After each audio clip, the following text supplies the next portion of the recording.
Hello everyone, আপনারা সবাই কেমন আছেন? আশা করি আপনারা সবাই ভালো আছেন।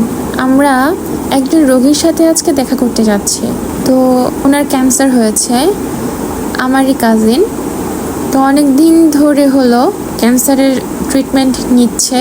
তো আসবো করে ব্যস্ততার জন্য আসা হয় না। আপনারা দেখতে পাচ্ছেন উনি আমার কাজিন হয়। তো ওনাকে দেখে আমার অনেক খারাপ লাগলো। জন্ম, মৃত্যু, বিয়ে সবই সৃষ্টিকর্তার হাতে। তারপরেও নিজেকে ভালো রাখা, নিজের জন্য কিছু করা, বলা তো যায় না আজ আছি তো কাল নেই। তো দুনিয়াটা বড় অদ্ভুত, তাই না? পৃথিবীটা কত সুন্দর, যে যার মতো আপন গতিতে চলছে। একদিন হয়তো বা এ শহরই রয়ে যাবে, আমি থাকবো না। ক্যান্সার এমন একটা রোগ, একটা মানুষকে শরীরের ভেতর থেকেই শেষ করে ফেলে আস্তে আস্তে আস্তে আস্তে করে। তো আমার বোনটাকে দেখে অনেক খারাপ লাগছিল, কতটা না শুকিয়ে গেছে।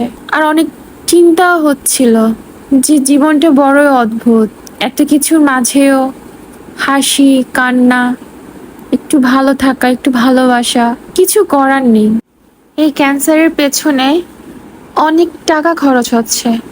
যারা পারে তারা জীবনটাকে আরো কয়েকটা বছর বাড়িয়ে নিতে পারে, আর যারা পারে না তারা অনেক আগেই শেষ হয়ে যায়। টাকা থাকার পরও, ক্যান্সারের চিকিৎসা নেওয়ার পরও কোনো নিশ্চয়তা আছে যে আমি আবার বেঁচে ফিরবো, আবার আমি আগের মতো করে হাসবো, গাইবো, কথা বলবো, কাজে যাব, আমার ফ্যামিলির সাথে আমি আমার সময়টা কাটাবো? এমন চিন্তা মাথায় আসলে বুকটা কান্নায় ভেঙে যায়। মনে হয় হাউমাউ করে কান্না করি। আগের স্মৃতিগুলো সব কিছুই চোখে ভাসবে। এখন আমি আছি, কাল আমি থাকবো না। জীবনটা একটা সংগ্রামের জীবন। সংগ্রাম করেই, লড়াই করেই বেঁচে থাকতে হয়।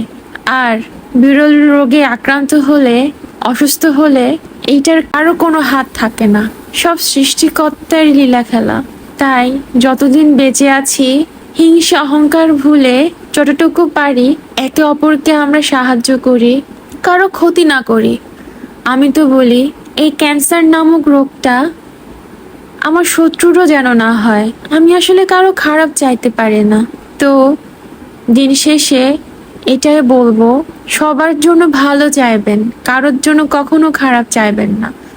সবার জন্য ভালো চাইবেন, ওইটাই দোয়া বলেন, আশীর্বাদ বলেন, আপনার কাছেই ফিরে আসবে। যদি কারোর জন্য খারাপ চান না, সেটাই আপনার কাছে দ্বিগুণ হয়ে ফিরে আসবে। আর হ্যাঁ, সবশেষে আমি আপনাদের কাছ থেকে এইটাই চাইবো, আমার কাজিন সিস্টারের জন্য অনেক অনেক অনেক দোয়া ও আশীর্বাদ করবেন। উনি যেন তাড়াতাড়ি পুরোপুরি সুস্থ হয়ে যেন ওনার ফ্যামিলির মাঝে ফিরে আসতে পারেন। আর আজকে এই পর্যন্তই, অনেক কথা হলো। সবাই ভালো থাকবেন, সুস্থ থাকবেন। আপনাদের জন্য দোয়া রইল, আমার জন্য আপনারা অনেক অনেক অনেক দোয়া করবেন। Tata, bye bye, take care.